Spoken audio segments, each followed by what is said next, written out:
Thank you very much. It's a pleasure to be here. To give everyone a little bit of a sense of where British Columbia is, we're a province or a state on the west coast of Canada, the Pacific coast. Population a little bit less than Scotland's and a landmass about 12 times as large. British Columbia has had a carbon tax, the first carbon tax in North America, for 13 years.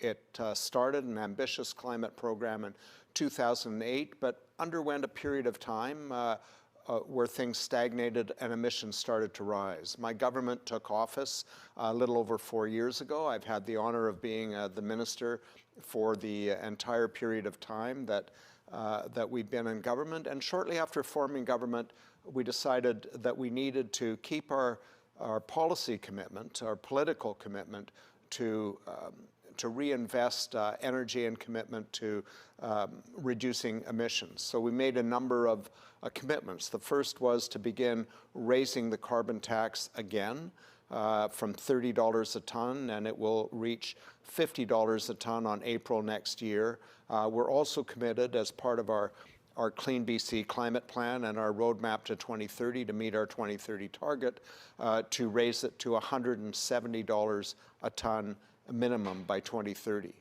We also introduced legislated targets of reductions below 2007 levels. Our target for 2030 is a 40% reduction, for 2040 a 60% reduction, and we legislated an 80% reduction for 2050, but since then we have committed to net zero by 2050. At the end of 2018, we announced a number of measures to reach our 2030 target. Although we weren't able to model the entire 100%, we modeled 75%.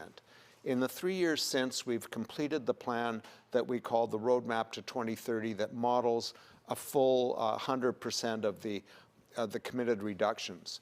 But we learned in the 3 years since we introduced the plan initially that we have to be able to take an iterative approach. We know that we don't know everything we need to know. We don't know which technologies will be the most cost-effective and also the most effective at reducing emissions. So we've committed to review on an ongoing basis, adjust as needed on each of the measures within 8 different pathways to reach our targets. Part of our commitment was also to set sectoral reduction targets for 2030 to serve as guideposts along the way. We have targets for buildings and communities, we have targets for transportation, we have targets for industry, and we carved oil and gas out as a separate sectoral target because it accounts for about 21% of our overall emissions in British Columbia. So we also felt the need to be accountable to British Columbians, and we introduced a Climate Change Accountability Act at the end of 2019 that requires the minister to report annually to the legislature on what we expect to achieve in emission reductions in each of the next 3 years, how much money will be included in the budget to assist in that process, and at the same time to report on our successes in meeting our commitments in the previous 2 years. We also established an independent Climate Solutions Council, whose advice is published as part of the report, and whose critique of our work will also be included, has also been included as part of that report. I think it's very important to be transparent.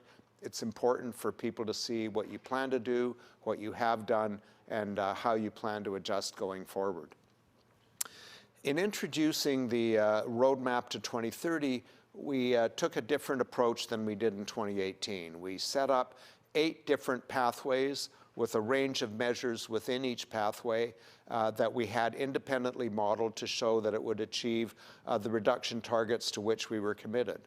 But we also know, as I said, that we will have to adjust. Nothing quite ever works out the way we expect it to, so we have a commitment on an annual basis to take the iterative approach I mentioned and ensure that we're adjusting and focusing on those measures that have been most successful. Just as we were taking the measures that have been most successful since 2018 and increasing our ambition, as well as introducing new measures. So, for example, we introduced the first, I believe, legislation in the world that mandated a particular percentage of new light-duty vehicle sales to be zero emission by a particular date. And we found we had several targets. We had a target of 10% by 2025. It's 2021. We're already slightly over 12%. So that is an area where we've been successful, and we're in fact increasing our ambition in this roadmap to 90% by 2030 and 100% by 2035. We're also taking action in a range of other areas. We are putting a cap on emissions from natural gas utilities. We're also introducing changes to the building code to ensure that all new buildings are zero carbon by 2030, and that all new space and water heating installations will be the most efficient possible. We have a sectoral target of a 33 to 38% reduction in emissions from the natural gas sector overall by 2030, and we will be taking measures in cooperation with industry, in cooperation with Indigenous nations within our province of British Columbia, and regulation where necessary to reach that target. We have, as I said, increased our ambition on light-duty vehicles to become zero emission, but we're now taking a leaf from the Book of California, and we're introducing standards for medium and heavy-duty transportation to also become zero emission, whether it's carbon or hydrogen or battery-powered medium and heavy-duty vehicles. This is critically important because we know that investments in transportation equipment are typically a capital investment for 20 to 30 years. So every year that's lost in transitioning to zero emission means that we're locking in emissions-intensive transportation options. We have a commitment to increase investment in public transit, as well as in mode shifts for transportation, whether it's from personal vehicles to public transit, or to cycling, or to walking. We have targets set for each decade leading up to 2050, and part of that is working with local governments to ensure that we design compact communities with employment opportunities clustered around those communities, as well as transit hubs central to those communities. That is what is going to make a tremendous difference, both in how people live, as well as the transportation-based emissions. We know that some of the best leadership comes from local communities within our province, whether they are big cities like Vancouver or smaller communities like Prince George, Kamloops, and Kelowna. So we're committed through our Clean BC Communities Fund to investing in infrastructure, in changes in energy use in these communities, as well as providing a new fund that we'll be implementing next year that supports the climate actions of local governments.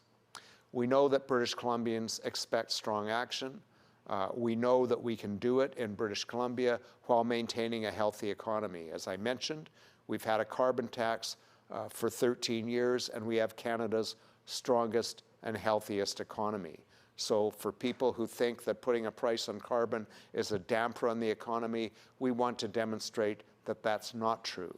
That in fact, in a world where global investors are looking for companies that are committed to net zero, we want to show that a jurisdiction like British Columbia that has government policies that are focused on emission reductions, and companies that have been reducing their emissions for a number of years in order to not have to pay a higher carbon tax, can succeed, can thrive, that we can attract investment, and that we can meet the targets that are our share of the global reductions that we need to make. Thank you very much.